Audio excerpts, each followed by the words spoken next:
네, 여러분 안녕하십니까. 뉴스와이드 시작하겠습니다. 오늘도 네 분과 함께하도록 하겠습니다. 김종국 전 민주연구원 부원장, 김지호 더불어민주당 대변인, 최수영 평론가, 윤기찬 국민의힘 법률위 부위원장 나오셨습니다. 어서 오십시오. 예. 오늘 처음으로 들여다볼 이슈는요. 전두환 씨의 손자죠. 전우원 씨가 성탄절인 어제 가족 사진을 공개하면서 폭로를 이어갔는데 일단 좀 영상부터 보도록 하겠습니다.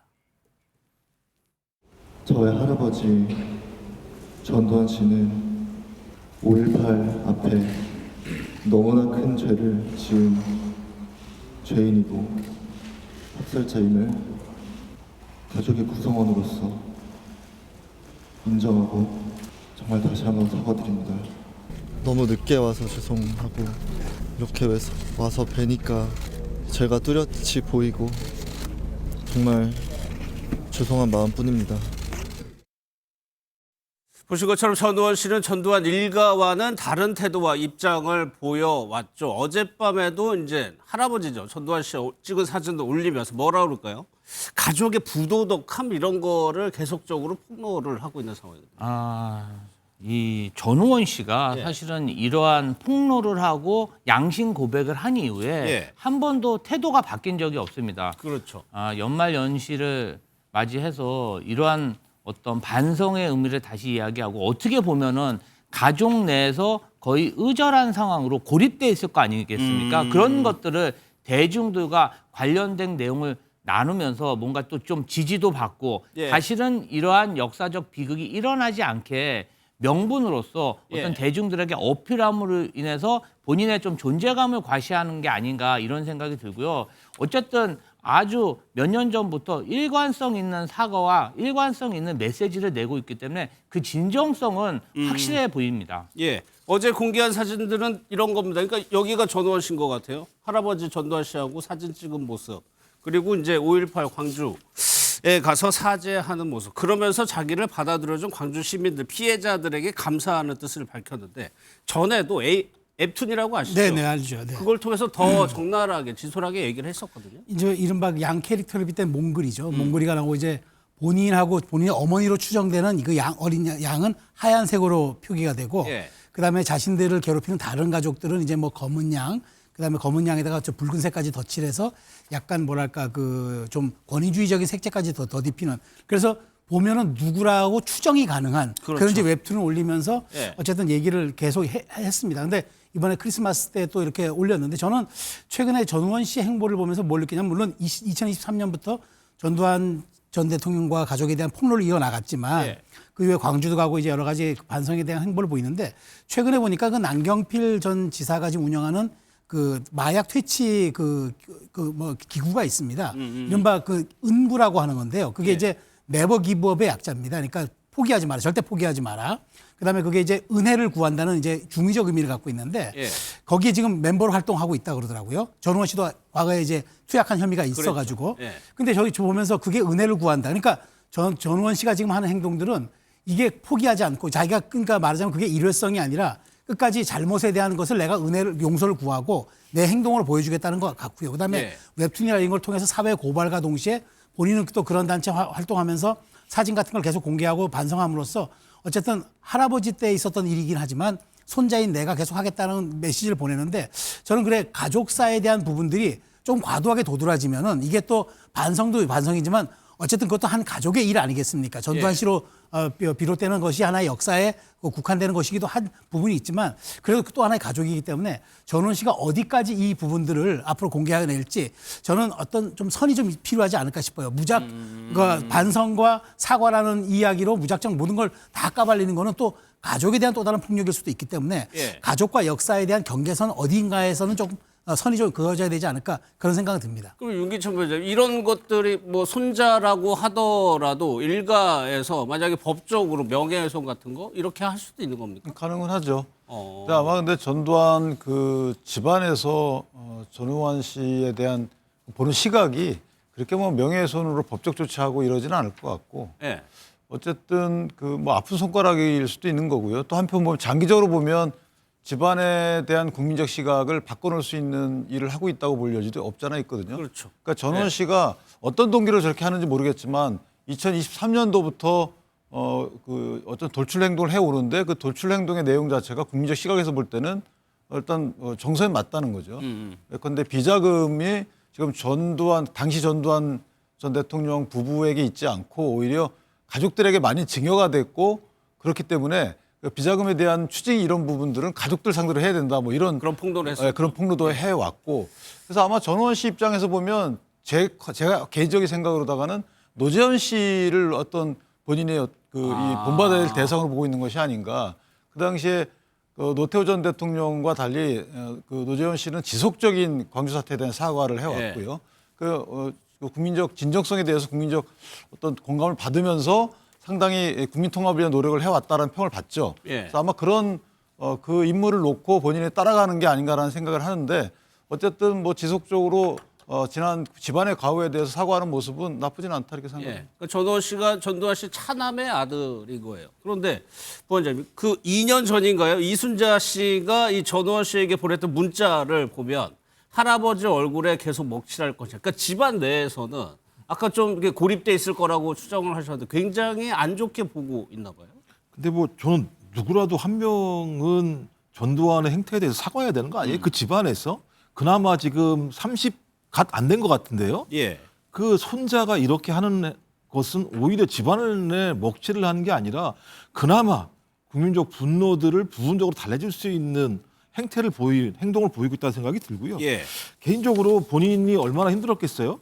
태어나기 전의 일 아닙니까? 할아버지가 저런 쿠데타를 일으켰고 그렇죠. 독재자로 예, 살아왔었고 누구도 반성하지 않고 있고 또 그 AI 그 웹툰 몽골이를 보니까 가정사도 만만치 않더라고요. 그러니까 그 뭐 어머니 암 걸리신 거 그다음에 아버지가 어떤 자식에 대해서 학대하는 행위 이게 몽골이라는 걸로 등장합니다만 또 할아버지의 좀 폭력적인 행태 이런 것을 이게 만약 사실이라고 한다면 예. 매우 견디기 어려웠을 거라는 생각이 들고 그 견디기 어려운 상황들을 대중에게 공개함으로써 어떤 그런 공감, 사과 이런 것들을 하려고 하는 어떤 모습은 저는 의미 있는 모습이라는 생각이 들고요. 예. 근데 이제 가족들이야 뭐 반성하지 못하는 가족들이니까 저렇게 아니 할머니가 손자가 저 정도 하면 그걸 다 인내해주고 감싸 안아줘야지 거기다가 무슨 침을 뱉는데 이렇게 얘기하는 건 할머니가 아니죠. 그런 사람들은. 그러니까 제가 볼 때 사람 같지 않은 행동을 하는 건데 그나마 손자가 사람 같은 행동을 하고 있다라고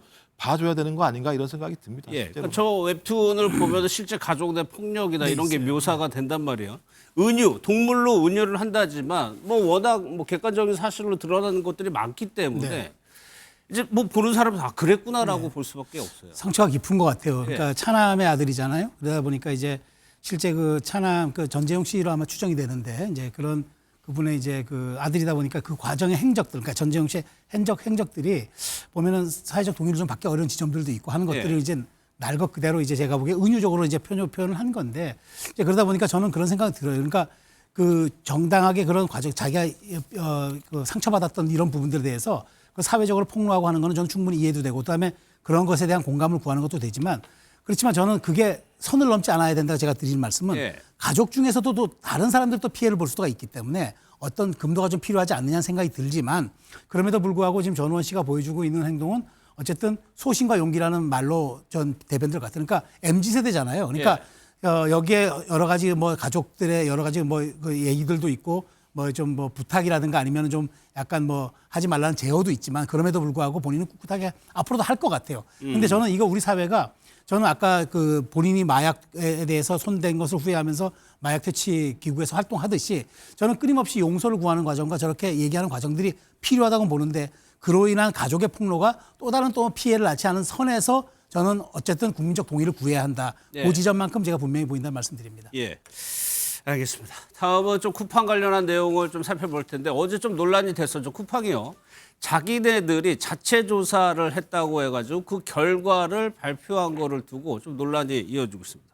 먼저 오늘 쿠팡이 그래가지고 또 입장을 내긴 했는데 먼저 쿠팡이 문제를 일으킨 당사자예요. 네. 당사자가 조사를 해가지고 문제가 없다는 식으로 조사 결과를 낸 거에 대해서 이 부분에 대해서 대한민국 행정부가 정말 심각하게 바라보고 있는 것 같습니다.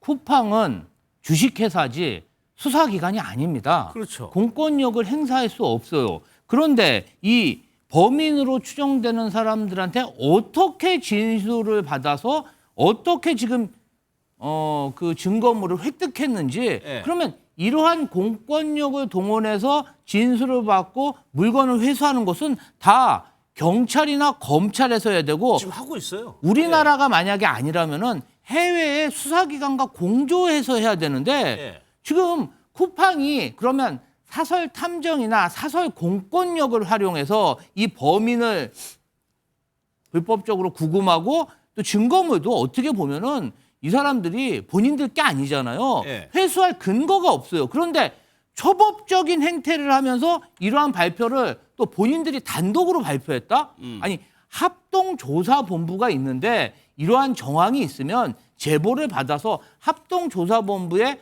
관련된 이야기를 이야기하는 게 맞는 것이지 예. 본인들이 마치 수사기관인 양 직접 가서 진술을 받고 어떤 증거물을 무단으로 훼손했다? 이것 자체가 불법 아닙니까? 이 쿠팡이라는 회사 자체가 많은 분들이 제국주의 시대에 동인도 회사 같이 정말 어떤 특정 국가의 주권을 인정하지 않고 공권력을 우습게 아는 게 아닌가 하는 그러한 의심을 하고 있는데 지금 이 결과 발표도 그런 게 아닌가 많은 사람들이 의혹을 가지고 있습니다. 그러니까 오늘 쿠팡에서 입장을 내면서 사진도 공개를 했는데 저희가 잠시 전에 보여드렸는데 그 노트북, 회수했다는 노트북의 사진과 잠수부가 그 물에 들어가 가지고 꺼내오는 동영상도 같이 공개를 했어요. 그러면서 하는 얘기는 뭐였냐면 조사를 정부 지시에 따라 했다고 했거든요. 어제는 정부가 그런 얘기 안 했었는데 그러면서 시간대별로 해가지고 쭉 공개를 했어요.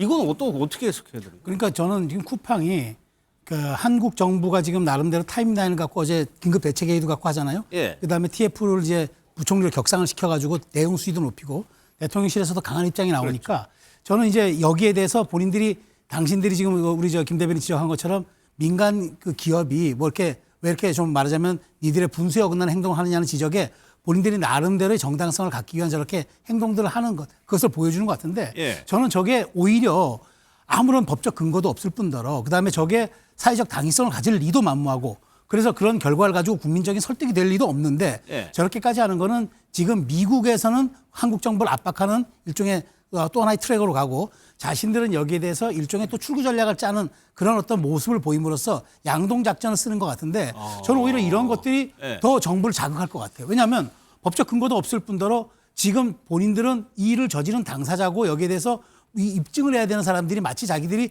해결책 솔루션을 내는 듯한 모습들은 이건 앞뒤가 뒤바뀌는 결론을 행위들이거든요. 냈어요, 어제. 그러니까 이게 말이 앞뒤가 뒤바뀌는 행위잖아요. 그러다 보니까 저는 이제 앞으로 저는 정부의 대응 수위뿐만 아니라 국민적 분노도 더 올라갈 것 같아요. 그러니까 저는 쿠팡이 아마 작정을 한 것 같아요.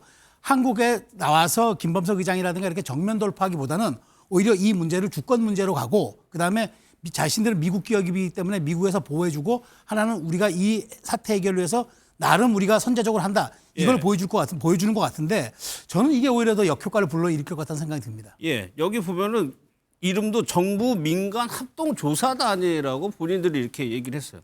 그러니까 조사 자체를 독자적으로 했다는 비판에 대해서는 이렇게 해명할 수 있는데 조사 결과를 낸 거에 대해서는 지금 경찰이 다 사법당국이나 관계당국이 수사를 하고 있는데 본인들이 2차 피해는 없다라고 결론을 낸 거에 대해서는 해명이 또 없더라고요.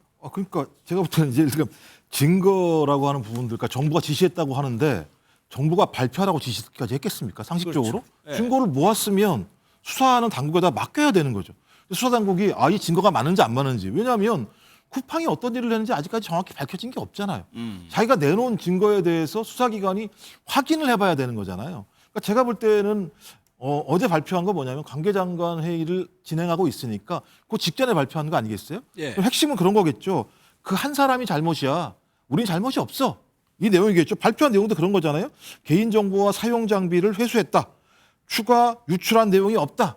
이 내용을 얘기하고 싶은 거잖아요. 예. 그러니 정부도 이 정도 선에서 타협을 했으면 좋겠다. 우리도 나름대로 미국에 로비하는 힘을 가지고 있다. 뭐 이런 식의 접근을 하는 거거든요. 그러니까 초기에는 어떤 거였냐? 그런 예. 거였을 것 같아요. 초기에는 시간 지나면 잊어버리겠지 국민들이. 예. 그리고 쿠팡 다 사용할 거야. 어떻게 사용 안 하겠어. 이런 생각을 했는데 정부와 대통령이 이 문제를 대하는 태도, 국민의 분노가 매우 높아진 상황이 되니까 이걸 막아야겠다라고 생각하니까 정부 부처의 관계 장관 회의를 하는 직전에 이런 내용들을 발표해서 혼선을 주는 거예요. 그렇죠. 매우 부적절한 행위를 하는 거고 또 아무리 미국 기업이라고 합니다만 작년 매출 42조 중에서 우리 국내에서 한 게 거의 90%가 넘는 상황입니다. 여기서 돈 버는 사람들이 미국 기업이라고 하는 걸 통해서 160억 정도의 로비를 해서 미국 관계자들을 동원해서 한국을 압박하는 행위를 하고 있는 건 예. 저는 완전히 법 위에서 놀겠다는 얘기밖에 안 되는 상황이거든요.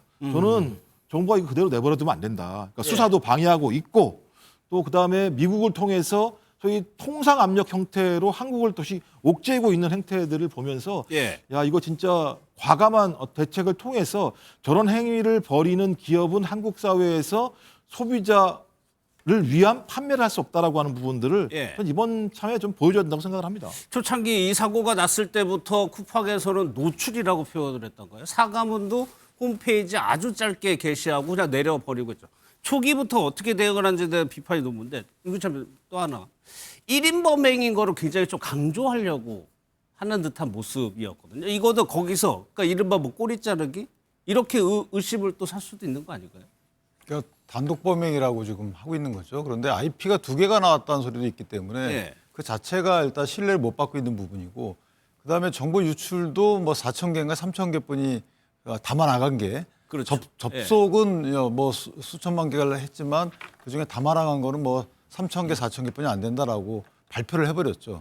그 말은 뭐냐면 어쨌든 쿠팡 입장에서 보면 현재 소송 중에 있잖아요. 손해배상 소송 중에 있기 때문에 이게 이제 유출은 안 됐다라는 부분을 거의 소송 결과를 내준 거죠. 그다음에 미국에서도 소송 중에 있는 부분도 있고요. 예. 그러니까 결국 본인들은 민사소송에서 피고임에도 불구하고 입증 활동을 저렇게 한 거예요. 정부의 도움을 받아서. 예, 예. 그러니까 소송에 뭐 그 실익이 없다라는 부분 하나 있는 거. 더 이상 소송 원고단으로 오지 마라라는 시그널일 수가 있는 거고.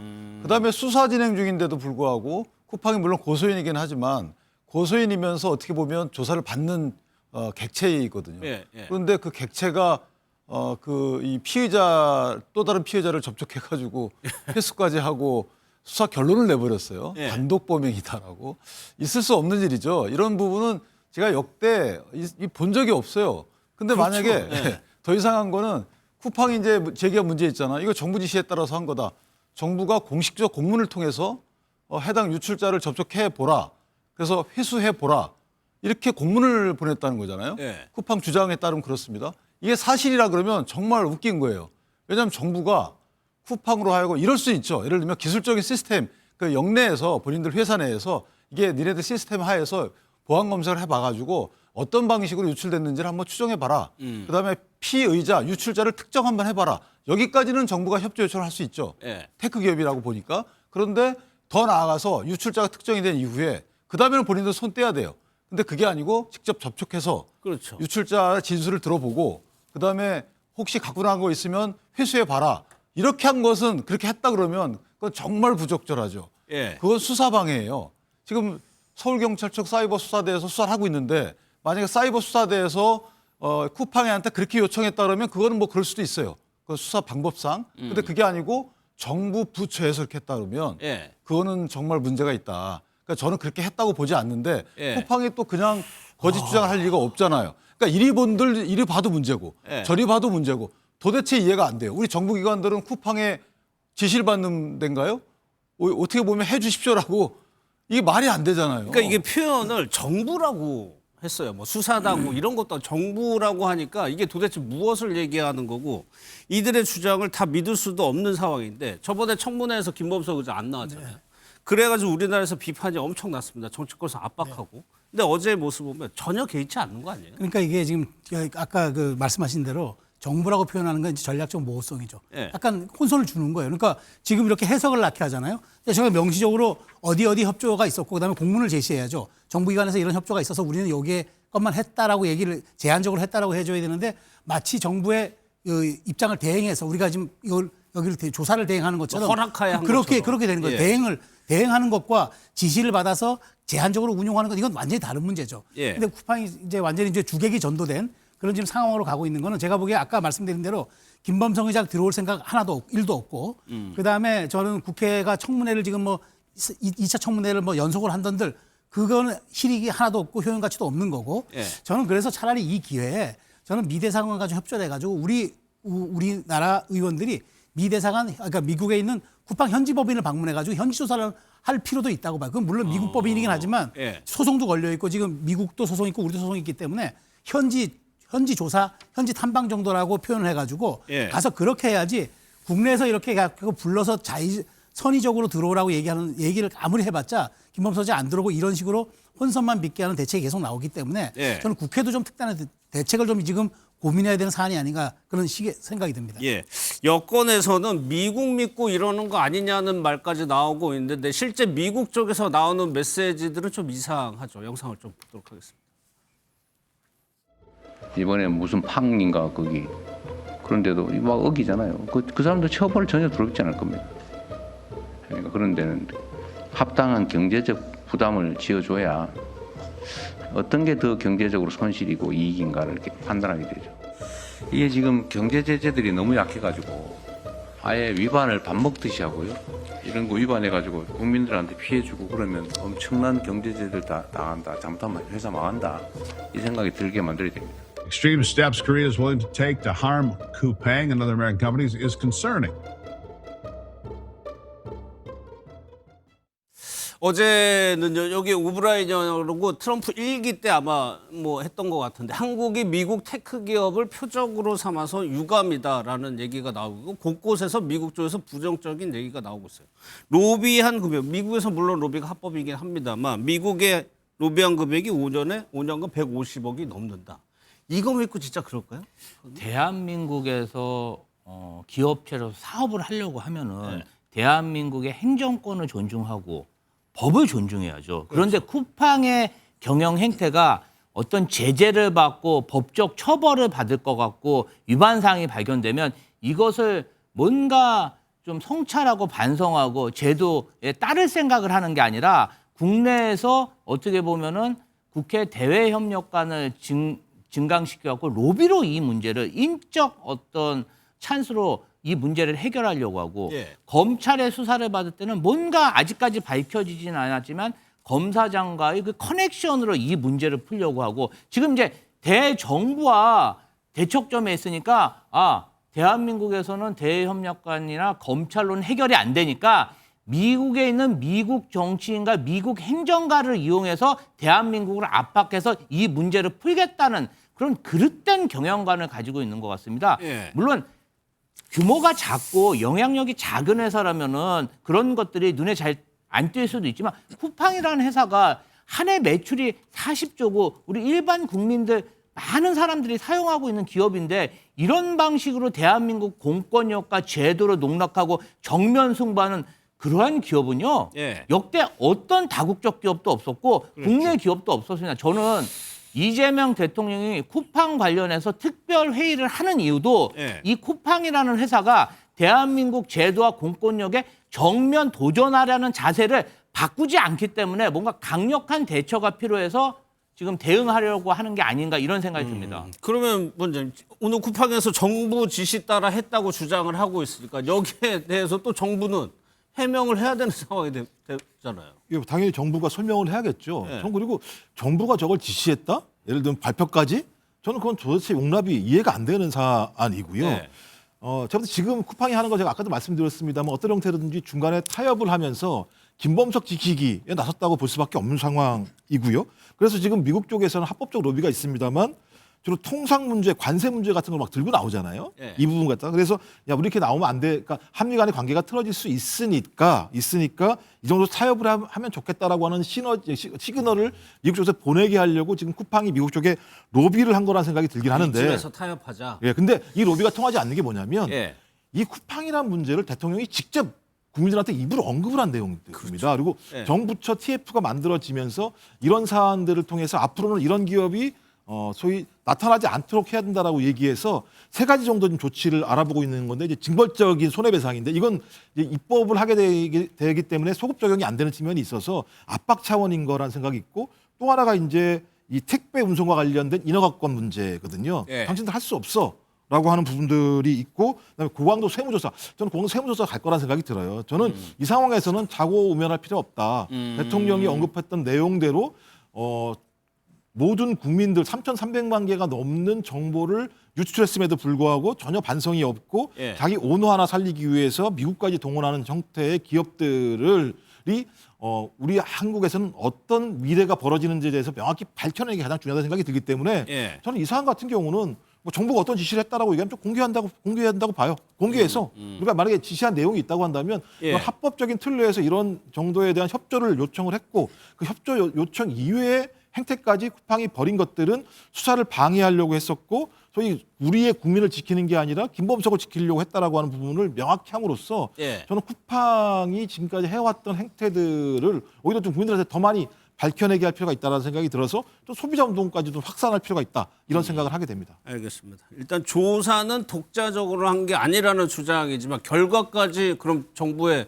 그 지시를 받고 발표를 한 건지 그 부분에 대한 해명은 없죠. 다음은 김병기 원내대표 관련한 파장이 계속적으로 커지고 있는데 이거 계속 의혹이 뭐 계속 나오고 있습니다. 이번에는 아들과 관련한 내용인데 아들이 국정원에 다니고 있죠. 그런데 뭔가 뭐 문제가 있었나 봐요. 여기 보면은 아들을 좀 도와줘라. 이제 보좌진, 전직 보좌관에게 이렇게 얘기를 했다는 겁니다. 업무를 받은 모양인데 좀 도와줘라는 거예요. 그런데 윤기찬 부회장, 이 업무, 국정원의 업무라는 것이 글쎄 보좌관이라고 하더라도 이게 뭐 첩보 수준이든 뭐든 이렇게 같이 도와서 할 일인가 일단은 싶기도 하고요. 뭐 국정원의 업무라는 게 숙제하는 건 아니잖아요. 예. 그러니까 국정원의 업무의 보안성이 강하게 요구되는 업무이기 때문에 그런 것도 있고 또 하나는 이 보좌진 측면에서 보면 보좌진이 공적인 업무를 해야 되는데 저렇게 그 본인이 모시고 있는 국회의원의 아들의 회사 업무까지 좀 알아봐 줘야 되는가. 두 가지 정도네요. 예, 이 이 두 가지 측면에서 모두 네. 아주 부적절하죠, 사실은. 이게 뭐 아이들 숙제하는 것도 아니고 업무 수행에 있어서 예를 들면 이런 건 있을 수 있죠. 우리 업무와 관련이 있기 때문에 자료를 건네주라. 이런 건 있을 수 있어요. 뭐 통계를 내야 되는데 그러니까 우리 갖고 있는 자료를 건네주라 이 정도. 예. 자료를 모아주라 이것도 안 되는 거죠. 노력이 들기 때문에. 예, 근데 예. 갖고 있는 자료 건네주라 이 정도 협조 요청은 저는 국회의원이 할 수가 있다고 보지만 이런 이런 A 취지의 자료를 국회의원이 자료를 싹 모아가지고 건네주라 이것도 안 되는 거죠. 그런데 거기에 더불어서 그 해당 부처가 국정원이다. 그러면 달라고 한 사람이나 그걸 해주라고 한 사람이나 저는 두 분 다 문제가 있다. 예, 이 내용이 그렇다는 거예요. 인도네시아 뭐 대통령 당선자가 있는데 어느 기업을 방문하는지 여부를 좀 파악해 달라는 거였거든요.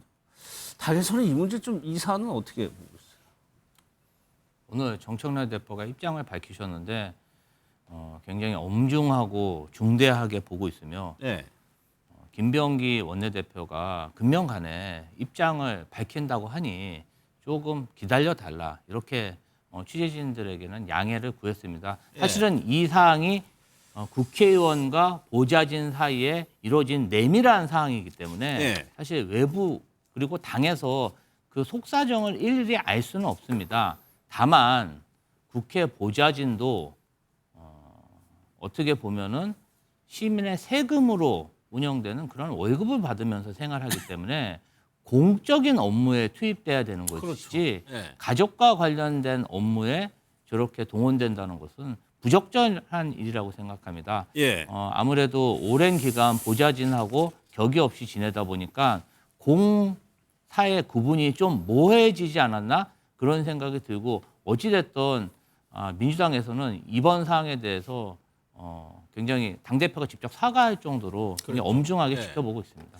그러면서 의혹이 뭐 대표적인 한 5가지 정도 되더라고요. 또 하나 나온 게 이제 병원 관련한 건데 참 병원 진료 예민합니다. 그러니까 뭐 예약도 오래 해야 되고 기다려야 되고 이런 부분에 대해서 글쎄요.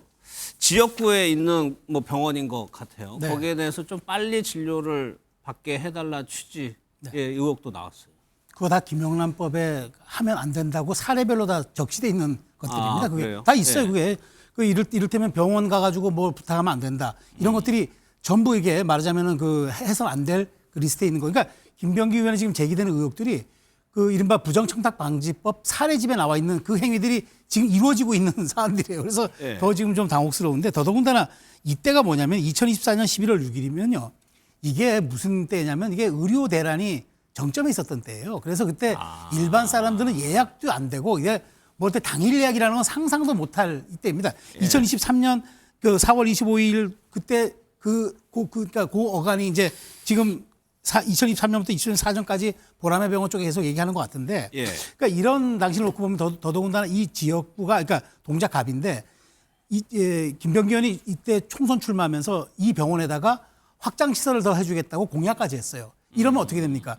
이해 충돌을 넘어서 이거는 어찌 보면은 대가성으로 보여줄 수도 있는 사안일 수도 있다는 거예요. 예. 그렇기 때문에 지금 사실 뭐 제기되고 있는 의혹들이 한두 가지가 아니지만 이렇게 국민의 감정선을 건드리는 것. 남은 그 일반 국민들은 병원 예약도 어려워서 일반 진료실, 응급실 뺑뺑이를 돌아가고 있는 상황에서 특정하게 그런 이렇게 얘기 특혜를 받는다는 거. 이거는 사안을 그러니까 사실 여부를 좀 따져봐야 되겠지만 예. 이런 부탁이 이루어졌다는 것만으로도 저는 이건 상당히 이거는 굉장히 국민들의 감정선을 건드리는 문제다. 그런 측면에서 예. 지금 해명을 하고 있긴 하지만 전혀 귀에 들어오지 않는 해명을 하고 있다. 메신저의 문제, 즉 보발했던 사람들의 문제로 이걸 책임을 전가한다 하더라도 이건 제가 보기에 국민의 굉장한 그 분노를 불러일으키는 예. 지점이라고 봅니다. 그러니까 최수영 평론가가 말씀하신 그 공약이 이런 대목인 것 같아요. 그 이 병원의 발전을 위해서 의원실에서도 최선의 노력을 하고 있다라는 걸 언급하면서 신경을 좀 많이 써달라고 부탁을 하고 있는 겁니다. 여기에 대해서 김병기 의원은 그냥 예약을 부탁한 거지 이런 특혜나 의전을 요구한 건 아니다. 이게 갑질로 보좌진이 둔갑을 시켰다고 얘기를 하고 있습니다.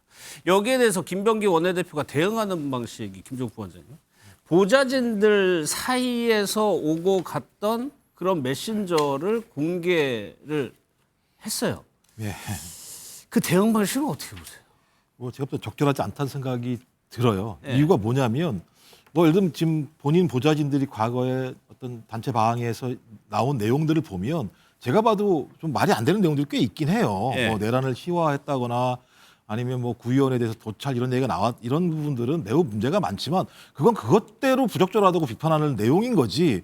이 내용들을 가지고 와서 나의 어떤 제기되고 있는 의혹 자체가 큰 문제가 아니라고 얘기하는 거에 대해서 어떤 국민들이 이해해 줄 수 있을 것인가라고 예. 하는 부분하고요. 또 하나는 김병기 의원은 원내대표입니다. 그쵸. 원내대표라고 하는 위치, 그러니까 집권 여당의 원내대표는 이 입법과 정책의 핵심적인 컨트롤 타워의 핵심이라고 얘기할 수밖에 없는 분이에요. 예. 이런 분의 도덕성이라고 얘기하는 건 어느 누구보다도 높게 요구할 수밖에 없는 겁니다. 특히 내란 수사와 내란 집행이 진행되는 과정에서 민주당의 집권 여당에 대한 도덕성들은 더 많이 요구되는 측면이 있거든요. 최근에 통일교 특검에 대해서도 갤럽에서 여론조사를 해보니까 민주당 지지층들이 국민의힘 지지층보다 그랬죠. 7% 정도가 높았고 진보층이 보수층보다 6% 정도가 높았다는 건 뭐냐면 이럴 때일수록 집권하고 있는 이재명 대통령과 이재명 정부, 그다음에 민주당이 훨씬 더 높은 도덕성을 가지고 내란 수사와 내란 진압 과정에서 최선을 다해달라고 하는 요구들의 하나의 전체적인 민심과 흐름이라는 생각이 들거든요. 예. 근데 원내대표가 이런 일이 벌어졌음에도 불구하고 이것을 대처하는 모습이 대수롭지 않은 것처럼 예. 나의 잘못이라기보다는 보좌진들이 앙심을 품고 했다라는 식으로 문제를 풀어갈 수 있다라고 생각하는 것 자체가 저는 타당한가라고 하는 근본적인 질문을 할 수밖에 없다는 생각이 들기 때문에 예. 뭐 조만간 지금 박수현 대변인이 그런 얘기를 했더라고요. 또 다른 어떤 상황이 발생할지 또 민심 흐름이 크게 어떻게 갈지 살펴보면서 입장을 발표할 거라고 얘기를 했다라는 측면에서는 예. 추가 보도 얘기도 막 나오는 측면들이 꽤 있어요. 그리고 민심이 더 악화되기 전에 이 문제를 매듭을 지는 게 필요하다라고 하는 또 당내 요구도 분명히 있다는 생각이 들기 때문에 예. 저는 더 시간이 가서는 안 된다는 생각이 들고 빠른 시일 내에 이 문제에 대해서 김병기 원내대표가 국민이 납득할 만한 예. 이야기를 통해서 빨리 좀 이것을 매듭을 지을 필요가 있다고 저는 생각을 합니다. 그러니까 이 전직 보좌관들과 그 면직 과정에서 무언가 사이가 틀어졌는지 거기에 대해서 악감정을 가지고 있다는 취지로 공개를 한 것 같은데 윤기찬 부장. 그렇다고 해서 저것이 제기됐던 의혹을 해명하는 건 아니잖아요. 그러니까 김병기 원내대표가 하고 싶은 말은 그거겠죠. 내가 정당하게 면직을 했는데 그에 관해서 악감정을 품고 나에 대해서 음해를 하고 있다. 이런 취지의 주장이 이제 깔려 있는 거죠. 그러니까 예. 본인이 하고 싶은 말의 화자는 듣는 사람은 청자는 본인에 대한 지지층이겠죠. 그래서 그런 취지에 본인이 아마 항변을 하면서 조금 더 버텨보는 것 같은데 제가 아까 말씀드린 대로 사실은 이게 버틸 게 아닌 게 이거는 시시비비는 각자 다른 거예요. 사안별로 다른 거라서 지금 김병기 원내대표가 주장하는 부분이 사실이고 예. 그다음에 전직 보좌관들이 주장하거나 문제 제기한 부분이 사실이라고 한들 두 가지가 양립 가능한 거거든요. 이것도 사실이고 저것도 사실일 수가 예, 있어요. 예, 예. 그렇다 한들 만약에 전직 보좌관들이 문제 제기하는 그 부분이 사실이라면 거기에 대한 책임은 김병기 원내대표가 져야 되는 거죠. 그다음에 김병기 원내대표가 얘기하는 그 부분이 사실이라면 거기에 대한 책임은 전직 보좌관이 져야 되는 거죠. 이렇게 각자가 책임질 사안을 각자가 책임지지 않게 해서 서로 간에 서로에게 주장한다 그러면 예. 이거는 되게 우스운꼴이 되는 거라서 저는 김병기 원내대표가 본인에 대해서 제기되고 있는 여러 문제에 대해서 해명하고 예. 사과할 건 사과하고 이렇게 끝내는 게 맞는 것이고 그다음에 만약 공익적 차원에서 전직 보좌관들이 행했던 행위에 대해서 이거 평가받아야 되겠다라고 하면 그건 법적 평가를 또 주장하세요. 별도로. 근데 이걸 같이 섞어버리니까 김병기 원내대표 입장에서 보면 약간 치사해 보이는 거예요. 왜 그렇게까지 하지? 이렇게. 그냥 사실은 만약에 전직 보좌관들이 한 일에 대해서 이거는 분명히 알아야 되겠다 국민들이 이러면 예. 그거는 별도로 뒤늦게 뒤에 이걸 이런 면도 있습니다. 이렇게 하는 게 낫지. 이런 면이 있기 때문에 저 사람들이 나를 의미하는 겁니다. 이게 예. 벌써 어감이 틀리잖아요. 그러니까 조금 문제제기 순서가 좀 바뀐 게 아닌가. 예. 네. 그래가지고 여기 이제 보좌진들이 얘기 나눴던 거를 당사자가 보면은 굉장히 좀 불쾌할 수 있어요. 뭐 좀 비하하는 내용도 있고. 그런데 이게 결국에는 그 면직 한꺼번에 다 면직을 시켰나 봐요. 그러니까요. 거기에 대해서 김병기 대표는 요거 때문에 면직을 시킨 거라고 얘기를 하고 있는 거고. 다르게 얘기하고. 근데 저는 여기서 문제를 지적하고 싶은 게 이거 어떻게 입수했죠? 이게 보좌관들 그것도- 단톡방에 있는 건데 이거 어떻게 입수한 거예요? 그러니까 자발적으로 주지 않는 한 이 멤버 중에 한 사람이 줬다고 아니면은 달라고 했었을 개연성이 높잖아요. 예. 근데 그러면 안 되죠. 이건 정보통신망법 위반이죠. 그래서 지금 보좌진들이 일부 고발한 걸로 알고 있는데 생각해 보시면은 이게 이제 은밀하게 전현직 보좌관들 사회에 이루어지는 뭐 단톡방, 흔히 얘기하는 이제 텔레그램으로 이제 이루어지는 것 같은데. 자, 근데 이것이 캡처본이 그대로 드러나면서 김 의원이 공개를 하게 되고 그다음에 이게 김 의원이 확보했는지 아니면 뭐 가족이 확보했는지 저는 모르겠습니다만은 예. 어쨌든 누군가 줬을 거 아닙니까? 근데 줬는 게 자발적으로 준 게 아니라 강압에 의한 것이라면 이것도 문제가 달라지는 거고 이걸 활용해서 또 제보자들에 대한 것들이 당신들은 언설로서 지금 공익제보자 행사를 하고 있어라고 규정을 해버리면은 이 자체를 지금 흔드는 또 도덕성의 문제가 될 수가 있기 때문에 예. 저는 지금 대처 방식도 매우 부적절하지만 이것이 더 휘발성이 강한 사안으로 가고 있다. 자, 그렇다면 이게 감정 대 감정, 그다음에 이게 진흙탕 싸움으로 계속 가버리면은 앞으로 보좌관들이 더 나올 수가 있을 텐데 과연 김병기 원내대표가 이걸 어떻게 감당하려고 그러는 건지 그런 측면에서 지금 정천의 당대표도 예. 며칠간 지켜보겠다 하는 이유가 이 사안의 휘발성이 어디까지 가는지 그다음에 이 부분에 대한 정말 폭발력이 어디까지 가는지 본 다음에 당대표로서 물론 원내대표가 의원들의 선출직이긴 하지만 그렇죠. 그럼에도 불구하고 당의 얼굴인 당대표로서는 결론을 내릴 수밖에 없다라는 그런 지금 메시지와 시그널을 준 것 같아서 저는 지금 이렇게 대응하는 게 적절한지 여부는 다 비판해 주셨는데 저는 이렇게 마치 보좌관들 텔레그램 방까지도 갖고 와가지고 이걸 공개하는 이 행태가 이게 과연 정당한 행태인지 저는 이것도 또 한번 묻고 싶다는 거죠. 거기에 대해서도 지금 공방입니다. 이제 전 보좌 직원들은 김병기 의원의 부인이 막내 보좌 직원의 동의 없이 취득을 한 거다라고 얘기하고 있고 김병기 의원 측에서는 적법하게 취득을 했다고 하고 고소를 했어요. 이 부분에 대해서. 논란이 계속되니까 오늘 정청래 대표가 기자회견이 있었는데 아주 심각하게 보고 있다. 그리고 좀 기다리고 있다는 취지의 얘기를 했습니다. 직접 들어보겠습니다.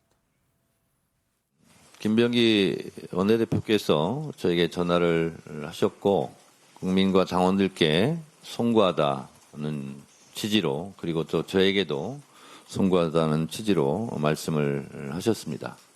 저도 이 사태에 대해서 매우 심각하게 지켜보고 있습니다. 당 대표로서 이런 일이 발생한 것에 대하여 국민 여러분들께 정말 죄송하고 송구스럽습니다. 며칠 후에 원내대표께서 정리된 입장을 발표한다고 하니 저는 그때까지 지켜보겠습니다. 여기서 두 가지가 좀 눈길을 가는데 며칠이라는 표현을 썼고 정리된 입장을 밝히겠다고 얘기를 했어요. 그러면 일단 뭐 최수영 프로가 본 것처럼 한 며칠 정도는 여론의 추이를 보고 정리된 입장이라는 거는 거치까지도 포함을 하는 거냐 좀 궁금해지네요.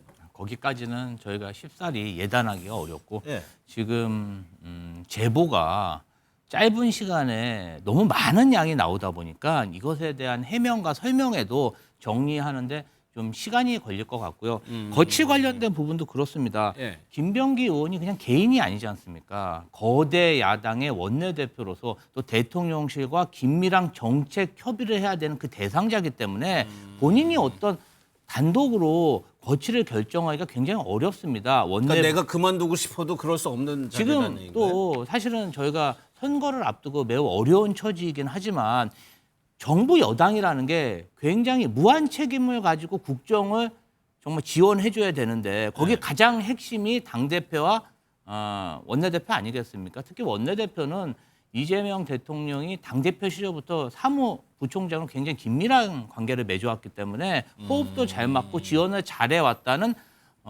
그런 정부의 평이 많았습니다. 그래서 아무래도 그런 당내에 있는 의원들과 조율하고 또 행정부와 조율하려면 또 본인과 관련된 의혹에 대해서 정리를 하려면 다소 좀 시간이 필요하니 시간을 좀 달라 이런 얘기로 보입니다. 일단은 제기된 의혹에 대한 설명과 해명이 1차적으로 있고 그리고 거치 관련해서는 본인이 그렇게 뭐 단독으로 정할 수 없으니까 여러 가지 좀 협의 절차를 거친다는 말씀이시죠.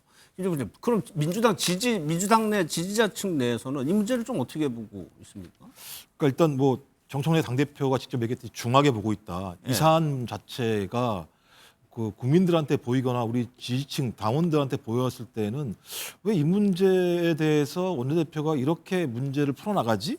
이건 약간 좀 예를 들면 그 부분에 대해서 뭐 예를 들면 여러 가지 사안과 관련해서도 나는 큰 잘못이 없다라는 식의 이제 어떤 대처를 많이 해온 측면이 있어서 쿠팡 문제부터 시작된 거죠. 따지고 보면요. 쿠팡 측 사람 만난 것부터 시작된 측면이 꽤 있었기 때문에 왜 그런가라는 측면이 분명히 있고요. 그래서 저는 며칠이라는 얘기는 올해 내에 매듭을 져야 되는 거 아닌가? 이런 어떤 당내 컨센서스를 있는 것 같아요. 그러니까 내년까지 넘어가서는 안 된다라는 판단이 있는 것 같고 정된 입장이라고 하는 부분도 마찬가지입니다만 당대표나 당 차원에서 원내대표 보고 그만두라고 직접 얘기하기는 어려운 거 아니겠습니까? 근데 중하게 보고 있다라고 하는 부분들은 이것이 중한 만큼 거기에 합당한 어떤 대응을 하지 않게 되면 이 문제와 관련해서 국민들을 설득하기 되게 어렵다라고 하는 것이고 결론적으로 이 문제는 원내대표 본인이 결정을 해줘야 돼요. 결정을 하지 못하고 가게 되면 말씀하셨던 것처럼 대통령실에서도 이 부분을 막는 거 아니야라는 얘기를 들을 수도 있고 당 내에서도 원내대표니까 거치에 대해서 계속 예를 들면 결정을 하지 못하게 하는 거 아니야라고 하는 부분으로 갈 수 있기 때문에 김병기 원내대표 본인에게는 가혹할지 모르겠습니다만 이 문제는 본인이 철저하게 이 문제에 대한 결단을 할 수밖에 없는 상황으로 조금 가고 있다는 생각이 들기 때문에 저는 빠른 시일 내에 본인이 어떤 정치적 결정을 할 필요가 있지 않을까 생각이 듭니다. 박수현 수석 대변인도 근명가지라는 표현을 썼네요. 일단은 좀 지켜봐야 될 것 같습니다. 오늘 또 하나의 또 중요한 뉴스가 윤석열 전 대통령에 대해서 처음으로 검찰 구형이 나왔습니다. 모두 합쳐가지고 특검은 10년형을 구형했는데 영상 먼저 보도록 하겠습니다. 대한민국의 대통령으로서 헌법과 법질서 수호 후 정점에 있어야 할 피고인이 국민의 신임을 저버린 본인의 범행에 대해 부끄러워하고 반성하기는커녕 그 불법성을 애써 감추기에 급급한 모습만을 보이고 있습니다. 피고인의 이 사건 범행들은 그 범정이 무겁고 죄책이 중하므로 피고인에게 징역 10년의 형을 선고하여 주시기 바랍니다.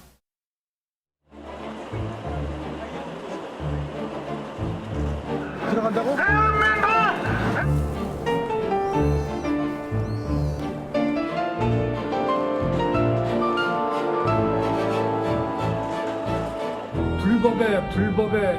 불법이 자행되고 무효인 영장에 의해서 절차를 강압적으로 진행하는 것을 보고 개탄스럽지 않을 수 없습니다. 불미스러운 유혈 사태를 막기 위해서 일단 불법 수사이긴 하지만 공수처 출석에 응하기로 했습니다.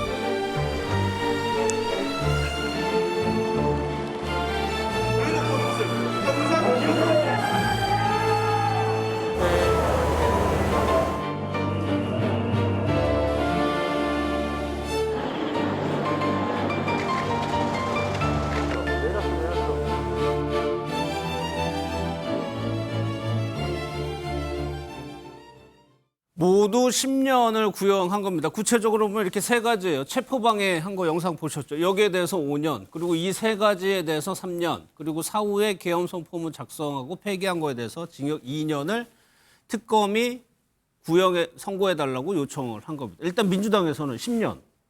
과합니까? 적절한 겁니다. 저는 적절하다고 보고요. 특히 체포영장 집행 방해 같은 경우는 너무나 윤석열 전 대통령이 정말 비겁한 지도자였다. 예. 이걸 보여준 사례라고 생각합니다.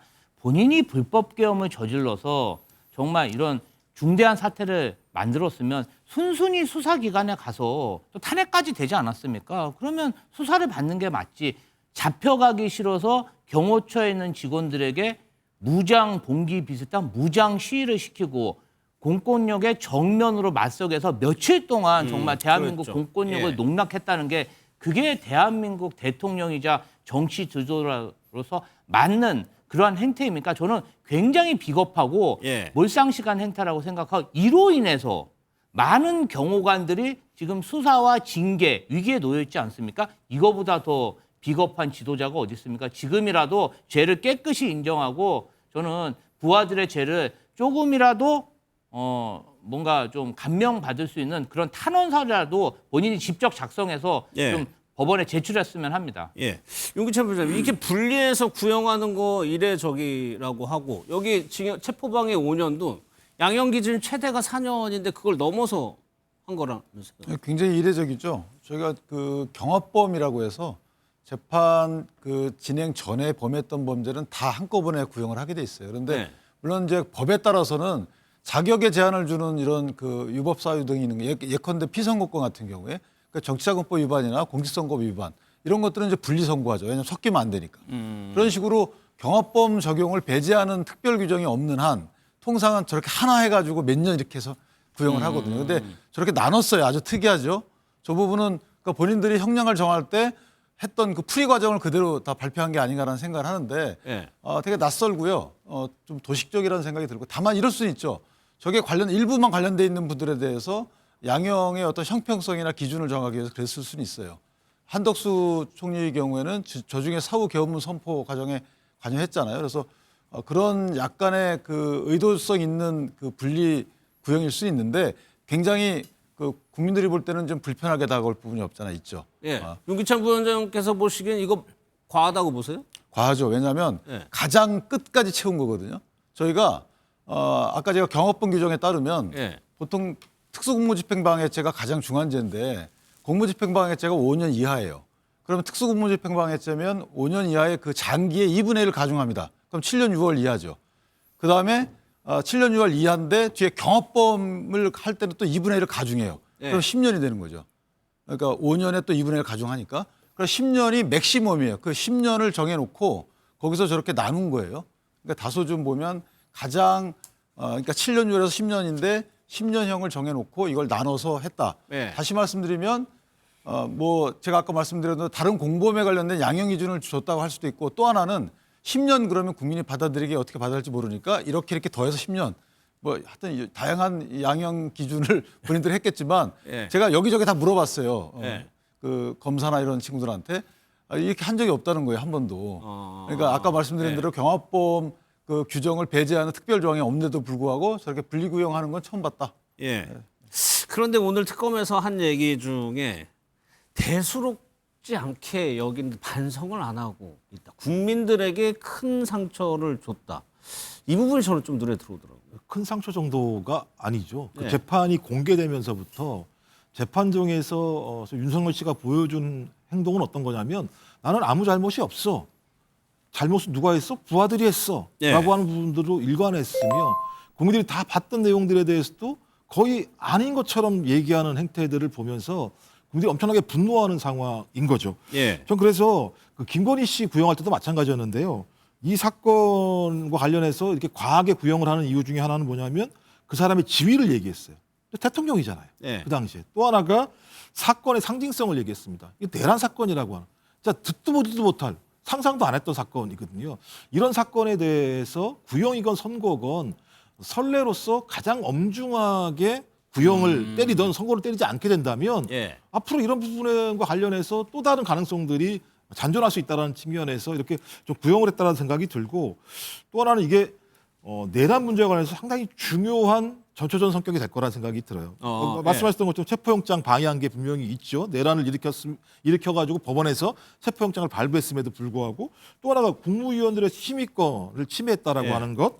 그다음에 외신에다가 허위 공보를 아니 본인이 개몽령이고 2시간 하고 끝날 거라고 얘기한다면 뭐하러 외신에다 허위 공보를 하게 하고 비합본 정보를 삭제하게 하고 사후 계엄 선포문을 작성을 해서 폐기를 하겠습니까? 근데 만약 이게 유죄로 나오게 된다면 본인이 했던 얘기가 다 거짓말이라고 하는 것이 명확히 밝혀지는 측면이 있거든요. 이건 구형이어서 내년 1월 16일 날 선고가 되겠습니다만 이 내용을 보더라도 본인이 얘기한 개몽령은 거짓말이고. 그러니까 16일 날 선고가 나와서 만약에 제가 유죄가 인정이 된다면 재판부가 암묵적으로 그걸 보고 있다는 말씀. 그렇겠죠. 제가 볼 때는 이 정도 내용들의 행위를 한 이유는 뭐냐면 본인이 내란 어떤 범죄와 관련해서 내란죄가 아니라고 하는 부분들에 대한 계속 거짓 해명을 했던 거잖아요. 지금까지요. 그리고 그걸 위해서 본인이 행한 행태에 대해서 저희 선고를 하는 거 아니겠습니까? 그렇다면 이것이 유죄가 된다고 한다면 왜 이런 행태를 벌였을 것인가? 본인의 내란 범죄를 갖다가 숨기기 위해서 한 행태이기 때문에 따지고 보면 이것은 결론적으로 2월 달에 아마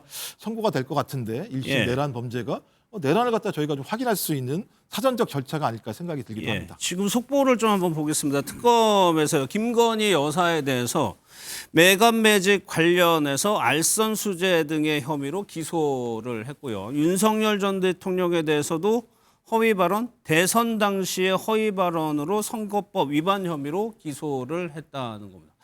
재판이 굉장히 많아질 것 같은데 일단 김 여사 관련해서 매각 매직은 뭐 여러 가지 나왔었죠 그동안. 그건 뭐 저는 지금 28일이 지금 특검 수사 종료일 아닙니까? 그러니까 지금 뭐 오늘이 뭐 사실 뭐 26일이면 이제 마지막 그러네요. 치닫고 있으니까 이제 막 무더기 기소를 지금 하는 과정으로 보이는데 매각 매직은 뭐 어찌됐건 그때 이제 서희건설 회장이 이제 어찌됐든 그걸 뇌물로서 줬기 때문에 어쨌든 거기에 대해서 이제 기소가 된 것 같고 제가 보기에 이제 김건희 특검 같은 경우는 이제부터 기소가 시작이고 거의 거의 이제 남은 사건들을 좀 몰아서 2차 특검을 할지 안 할지 종합 특검을 할지 안 할지 모르겠습니다만은 어쨌든 김건희 특검은 여기에 대해서 일괄 기소를 아마 할 것 같은데 제가 보기 이것 외에도 상당 부분도 쏟아져 나올 것 같아서 28일 전까지는 어디까지가 기소가 될는지 그거 한번 지켜봐야 될 것 같다는 생각이 듭니다. 저게 약간 포인트가 하나 있는데 원래 윤석열 대통령을 조사했잖아요. 저거 기소 여부를 결정하려고. 근데 알선 수재로 기소했단 말이에요. 저 말은 뇌물죄를 적용하지 못했다는 거예요. 그렇죠. 그러니까 윤석열 대통령을 조사해봤더니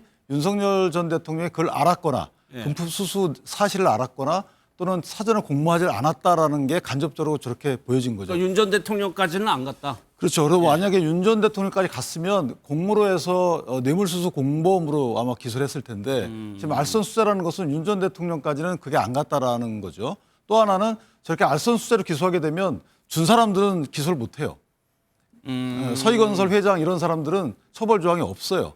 그러니까 그런 두 가지 측면의 문제가 있는 거고 또 하나는 윤 전 대통령을 지금 선거법 위반 혐의로 기소했다는 거잖아요. 그 부분은 저희가 봐야 될 부분이 저게 원래 특검에서 특검 수사 대상이 아니다라고 해서 경찰로 갔었어요. 11월 달에 갔다가 12월 달에 다시 갖고 왔어요. 왜 그랬을까요? 그러니까 지금 그걸 비교해 보면 전재수 의원 등 통일교 관련 사건 있잖아요. 그것도 수사 대상이 아니라고 해서 가만히 갖고 있다가 수사 대상이 아닌데 갖고 있다가 그냥 경찰로 나중에 넘겼잖아요. 이걸 비교해 봤을 때 특검이 굉장히 자의적이구나.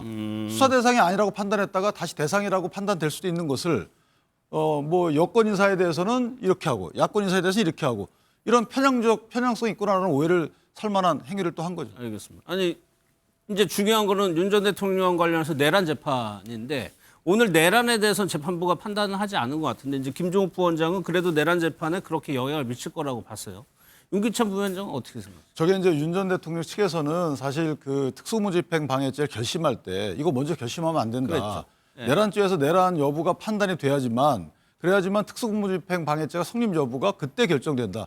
일단 법논리적으로 맞는 얘기예요. 왜냐하면 공무집행 방해죄가 되려면 그 해당 공무집행이 적법해야 되는데 위법한 공무집행이 되면 안 되는 거거든요. 그런데 만약에 대통령에 대해서 내란죄가 내란죄가 아니라면 그거는 적법한 체포영장이 아닌 거예요. 그다음에 적법한 체포영장 집행이 아닌 거죠. 공수처가 그 관할이 없습니다. 그러니까 이건 물론 형식적이라고 볼 여지도 없잖아 있지만 그렇기 때문에 이거는 특수공무집행방해죄가 성립 여부를 결정하기 위해서는 내란죄 성립 여부가 먼저 선결적으로 판단돼야 된다라고 윤 전 대통령 측에서는 주장했던 거예요. 법리상은 틀린 얘기는 아닙니다. 근데 이제 백대현 부장은 그 상관없이 될 수 있다. 그 말은 이제 그 안에 여러 가지 그 뭐 함의가 있죠. 우리가 다 생각해봤는데 이 정도는 될 거야라는 뭐 이런 함의가 있을 겁니다. 그래서 판결문을 봐야 될 것 같지만 어쨌든 윤 전 대통령 측에서는 이의 제기할 만한 것이고 또 하나는 저렇게 되면 이제 그 구속기한 만료가 1월 18일인데 16일 날 선고를 하잖아요. 그러면 18일 날 원래 풀려나야 되는데 16일 날 선고를 하게 되면 실형이 선고가 되면 풀려나질 않죠. 못 나오죠. 그런 또 이 절차적인 함의가 또 있어요. 그래서 윤 전 대통령 입장에서 보면 아쉬움이 있는 결심 공판일 것이다 이렇게 생각합니다. 거기에 대해서 이제 윤 전 대통령 이제 변호인단에서도 최후 변론이라고 하나요? 그거 하고 이제 윤 전 대통령이 최후 진술을 하는 순서로 되는 거죠. 그렇죠. 아직까지 속보가 안 들어오는 거 보면 윤 전 대통령의 최후 진술은 아직까지는 안 하고 있는 것 같아요. 여기서 뭐 강하게 항변을 하겠죠. 또 하나 이제 연관되어 있는 게 한덕수 전 총리인데 이게 사후 계엄 선포문과 이제 관련이 있어서 그렇습니다. 영상을 좀 보겠습니다. 이 사후 부서 문서라고 해도 부속실장인 자네가 이걸 왜 하느냐라고 제가 좀 나무랐는데 일단 그냥 갖고만 있겠다 이렇게 했기 때문에 저는 한덕수 총리가 그렇게 얘기를 하면 저한테는 물어보지 않아도 당연히 동의할 거라고 생각하고. 그러니까 본인 윤 전 대통령의 내란 재판에도 영향을 미칠 수 있고 다른 사람의 재판에도 영향을 미칠 수 있는 건데 한덕수 총리가 지금 이 부분 관련해서 여기 사후 계엄 선포문 관련해서 또 혐의가 있는 재판. 그렇죠. 한덕수 총리는 이제 이게 1월 21일 날 선고가 예정돼 있는 거죠. 그러니까 저는 어쨌든 이제 이렇게 되면은 연관선상에 있게 되는 거고 그다음에 한덕수 전 총리의 재판에도 당연히 그 영향을 끼칠 사안인데 그러다 보니까 한 전 총리가 이번에 그 증인으로 나와서 증언 거부를 한 거죠. 그러니까 어쨌든 이제 이 판결이 이제 한덕수 총리까지 이어지는 판결이 될 텐데 어찌됐건 지금 저는 이제 윤 전 대통령 측에서 할 수 있는 일은 주장할 수 있는 거는 재판에 본류가 나오지 않은 상태에서 이 모든 것들을 위법으로 정하는 그 재판이 우선적으로 처리되는 게 맞느냐. 그 얘기를 할 가능성이 있네요. 저도 계속 그 얘기로 아마 주장을 일관되게 할 것 같다는 생각이 듭니다. 알겠습니다. 통일교 관련한 특검도 이제 정치권에서 논란인데 오늘 정청래 대표가요. 글쎄요 아주 강하게 강조한 부분이 있습니다. 먼저 그 얘기 한번 들어보겠습니다. 민주당의 일부 연루되었다는 의혹 그것들이 보도되고 있습니다만 개인적인 차원과 당의 조직과 연루되어 있다는 것은 차원을 달리하는 문제입니다. 통일교 특검 추천은 진짜로 중립적인 그리고 국민이 신뢰할 만한 제3자 기관에서 추천하도록 하겠습니다. 그리고 더불어민주당의 통일교 특검 법안은 오늘 중으로 발의하도록 하겠습니다. 이 내용은 한 분씩만 여쭤보도록 하겠습니다. 특검에서 매번 쟁점이 되는 거예요. 그 특검을 누가 추천하느냐는 건데 오늘 정 대표의 얘기를 보면 진짜로 중립적인 곳에서 추천을 받는 걸로 하자고 했거든요. 이게 구체적으로 어떤 이게 이제 국민의힘과 개혁신당에서 뭔가 이 통일교 특검 자체를 지루하게 뭔가 물타기 하려는 그러한 특검안을 제시하고 있어요.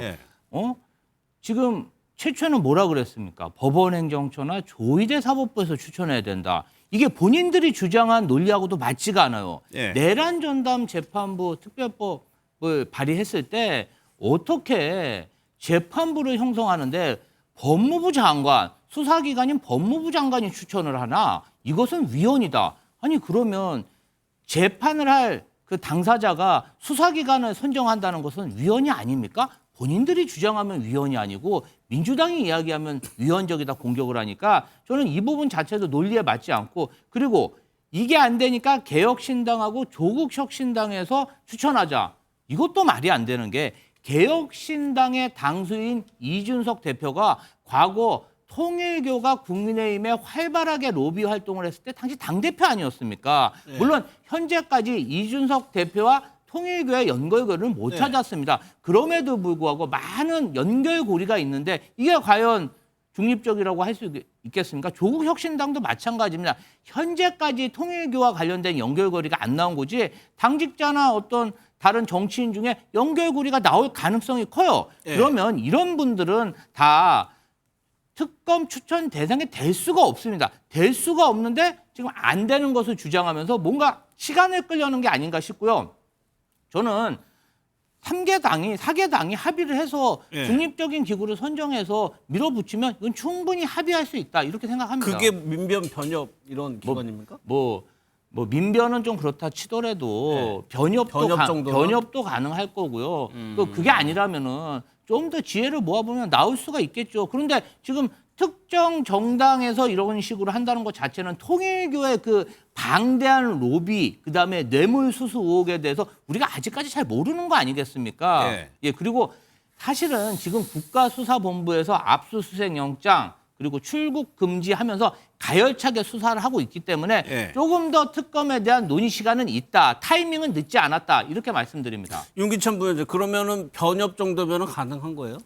아마 민주당에서는 뭐 헌재를 얘기할 수 있겠죠. 그런데 우리가 상대적으로 보면 헌재는 그 구성 과정을 보면 정치적인 중립성을 보장하는 차원이기도 하고 다양성을 또 반영하는 차원에서 예. 정치권의 여러 가지 추천 절차가 있어요. 그러니까 제가 이제 상대적으로 보는 겁니다. 헌재와 대법원 보면 정치적 중립성은 대법원이 더 높은 거죠. 그러나 이걸 만약 이걸 갖고 또 오랫동안 서로 왈가왈부할 필요 없다. 그래서 저는 개인적으로 변협 정도면 되지 않겠는가. 이거 너무 서로 간에 완벽한 본인들의 주장에 부합하는 추천 과정을 거칠 필요 없이 다 양보해서 변협 정도로 어느 정도 의사를 모아서 얼른 해야지 이거 언제까지 이렇게 서로 갑론을 할 겁니까? 그 사이에 공소시효 다 지납니다. 그래서 개인적으로 보면 변협 정도로 좁혀서 하는 게 어떨까 싶습니다. 예. 관련해서 국민의힘과 개혁신당이 밀착을 하고 있죠. 그 모습 좀 한번 보도록 하겠습니다. 더불어민주당에서 객관적인 기관에서 중립적인 기관에서 특검을 추천안을 수용하지 않는다면 저희 국민의힘에서는 저희들이 생각할 수 있는 모든 특단의 조치를 강구해야 된다고 생각을 합니다. 강경투쟁의 방법으로 뭐 단식이나 아니면 뭐 삭발 이런 것도 언급될 수 있겠지만 이번에 크리스마스 지나고 나가지고 공동투쟁 방안도 적극적으로 논의해볼 필요성이 있겠다 이렇게 생각합니다. 여기서 장 대표가 특단의 조치를 얘기를 했단 말이에요. 장외투쟁 이미 다 하고 있었고. 그러면 이준석 대표가 얘기한 것처럼 단식이나 삭발, 장 대표와 이준석 대표 가능성이 있다고 보세요? 가능성이 있다고 저는 봐요. 네. 아니 24시간 필보도한 장 대표가 이제 뭘 못하겠습니까? 이미 그때 결기와 용기를 드러냈는데 뭘 못하겠어요. 더더군다나 이준석 대표와의 그 단식 투쟁은 이른바 투톱의 단식 투쟁이라는 측면에서 그림이 돼요. 한마디로 얘기하면은. 자, 이게 간단하게 얘기하면은 그동안 민주당이 국민의힘이 무슨 얘기만 하면 내란 정당이야, 해산될 정당이야, 위헌 정당 이렇게 프레임이 됐는데 개혁신당과 함께하는 순간 세석이 온 게 아니라 더 이상 그 프레임을 씌울 수 없는 구조가 되고 이른바 보수 야권의 단일대화가 형성됐다는 상징성 때문에 그게 부담스러운 거예요. 그래서 그 합의가 특검법 합의를 하자마자 그날 고위당정 회의 열린 다음에 바로 특검법 못 받겠다는 걸 바로 바꿨잖아요. 이게 영향을 좀 끼쳤다고 봐요. 부담스럽거든요. 이게 그동안 국민의힘이 단일 정당으로 발의하면은 내란 정당이 무슨 얘기하는 거냐고 이렇게 덮어 씌우는데 이게 그 사안이 아니에요. 더더군다나 이제 양당 대표가 여기에 대해서 한 발 더 나아가서 삭발, 제가 보기 삭발보다는 단식을 택할 가능성이 높다고 보는데 그 과정 자체가 국민에게 주는 상징성은 엄청난 거예요. 그러니까 야당의 단일 대화가 형성되면서 여당의 논리적으로 궁색한 특검법 자꾸 이렇게 미루기를 압박한다? 정치에서는요, 말이 궁색하면 지는 법입니다. 지금 민주당 말이 궁색해요. 그러니까 자꾸 중립적, 객관적 얘기하는데 결국에는 자꾸 이게 시간 벌기로밖에 침대 축구밖에 안 비치거든요. 야당은 단순하게 얘기하잖아요. 그러면 좀 더 객관적인 데서 빨리 하자. 근데 민주당은 자꾸 빨리 하자의 방점이 있는 게 아니라 조금 더 객관적인 대로 하자는데 객관적인 데 찾는 모습은 없어요. 그런 측면에서 만일 이 두 대표가 연말 전국에 단식 투쟁이라든가 그런 어떤 상징적인 사건에 들어간다 그러면 저는 이 파장은 만만치 않을 것으로 봅니다. 네네. 그럼 유기철 부회장님, 여기서 이준석 대표나 개혁신당에서는 뭐 할 생각이 있는 듯한 뉘앙스인데 그런 문제는 장 대표인데 여기에 동조하거나 연대해서 이렇게 같이 할 가능성이 있어요? 뭐 단식 등의 방법이요. 네. 저는 저게 시너지를 갖고 올 수 있죠. 왜냐하면 단식이라는 방법의 특징 때문에 시너지가 있는 것이 아니고 저렇게 이제 뭔가 보태진다는 거죠. 개혁신당이 이제 세석분이 안 되지만 어쨌든 개혁신당이랑 또 다른 정당과 국민의힘과 연대해서 할 만한 사안이구나라는 꼭 국민께 어떤 어필이 된다는 거예요. 여기에 또 사안별로 조국신당과도 같이 연대해서 단식할 수 있습니다. 사안별로. 어떻게 해요? 아니 사안별로 가능한 사안별로? 거죠. 그렇죠. 예를 들면 조국 신당이 추천하자라는 안도 나오잖아요. 차라리 그럼 개혁 신당과 조국 신당 한 명씩 추천해가지고 어차피 복수 추천이니까 대통령이 임명하시면 되는 거 아니냐. 이런 안도 못 받을 거 없어요. 그러니까 그런 안에 대해서 만약에 민주당이 거절한다. 그럼 조국 혁신단도 합쳐가지고 다식하면 되는 겁니다. 그럼 사안이 이게 전선이 굉장히 넓어지는 거죠. 저는 그렇게까지 민주당이 가지는 않을 거라고 보지만 네. 어쨌든 정당이 국민적 여론을 흔드는 방법은 다양하게 있는데 저는 저 방법이 하나의 시초가 될 수가 있는 거예요. 네. 뭔가 더해진다는 의미에서.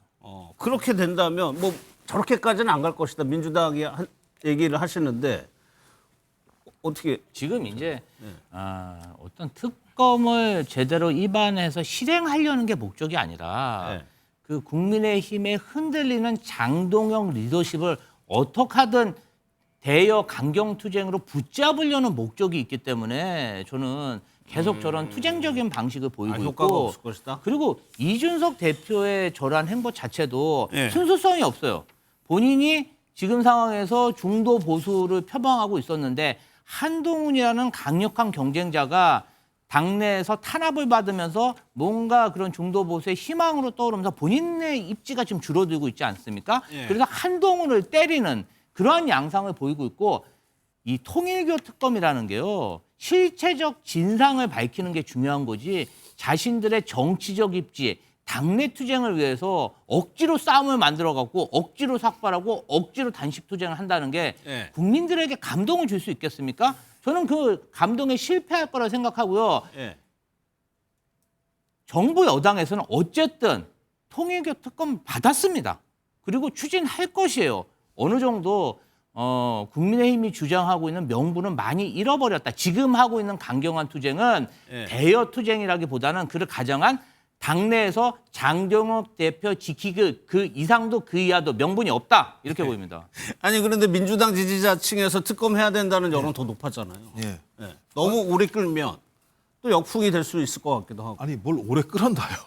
전 그것도 좀 이해가 안 돼. 뭐 굉장히 오래 끈 것처럼 얘기하는데 예. 저는 코미디 같아요. 특검 하겠다고 얘기하는 거잖아요. 예. 특검을 하는데 추천권 가지고 단식을 한다? 특단의 조치를 강구한다? 아니 어느 정치판에서 추천권 문제 때문에 당대표가 특단의 조치를 강구하고 단식을 하자는 얘기를 하는지 예. 전 이해가 안 되는 거예요. 이 문제가 꼭 단식을 해야 될 얘기입니까? 그러니까 객관적인 데서 하자. 왜냐하면 정치권의 정당과 관련된, 그러니까 통일교와 정당 간의 관계이기 때문에 어느 정당도 자유롭지 못해요. 수사하다 보면 개혁신당에서도 나올 수 있고 조국혁신당이 나올 수 있고 어디가 나올지 모르는 상황이에요. 예. 근데 그런 정당이 추천을 한다면 말이 되겠는가라고 문제 제기를 하는 거고 그래서 뭐 변협 같은데 객관적인 데다가 얘기해서 합의 보면 되는 거잖아요. 근데 뭐 법원행정처 얘기를 하고 전 법원행정처 아까도 말씀하셨습니다만 아니 최종적 판결을 할 사람이 그 수사를 할 사람을 갖다가 선택을 한다는 게 말이 안 되는 안을 갖고 나와서 야 그거 말이 안 돼. 그게 말이 돼? 다른 객관적으로 찾아보자라고 했더니 아이씨 안 돼. 우린 단식할래. 이게 말이 되냐고요 상식적으로. 그다음에 홍준표 전 대구시장 같은 경우도 뭐라 그랬습니까? 그거 국민의힘이 더 힘들 것 같은데 신천지 얘기하면서 막 얘기가 나왔었지 않습니까? 그때 10만 당원 정당에선 얘기하고 사유가 추가될 그쵸? 것이다. 10만 명 정도 얘기했었고 갑자기 1,000원만 내고 한 달에 1,000원만 내도 당원으로 가입할 수 있게 특례적인 조항들을 줬던 내용들이 분명히 있기 때문에 이 사건이 단지 정치 몇몇에 대한 사건뿐만 아니라 통일교가 그동안 정당의 어떠한 정치적 로비와 뇌물을 했는지에 대한 내용들을 밝히는 부분이 분명히 있기 때문에 이것은 정당 자체가 이것을 정치적인 논박을 통해서 단식인 이런 싸움을 할 게 아니라 밝혀내야 되는 거거든요. 이거 못 밝혀내게 되면 미국처럼 소위 이 종교가 정치에 개입하면서 구구화될 수 있는 중요한 계기가 될 수도 있어요. 이걸 막는 거기 때문에 단식하지 마시죠. 빨리 대화하셔가지고 합의하시면 되지. 어디로 할지. 이거 가지고 단식한다면 코미디죠. 코미디 제가 볼 때는. 좀 기다려 보겠습니다. 근데 아니 그 추천 방식과 관련돼서 사실은 이제 민주당 그러니까 2명 추천하는 거에 대통령께서는 이미 절반의 어떤 선택권을 갖고 있는 거예요.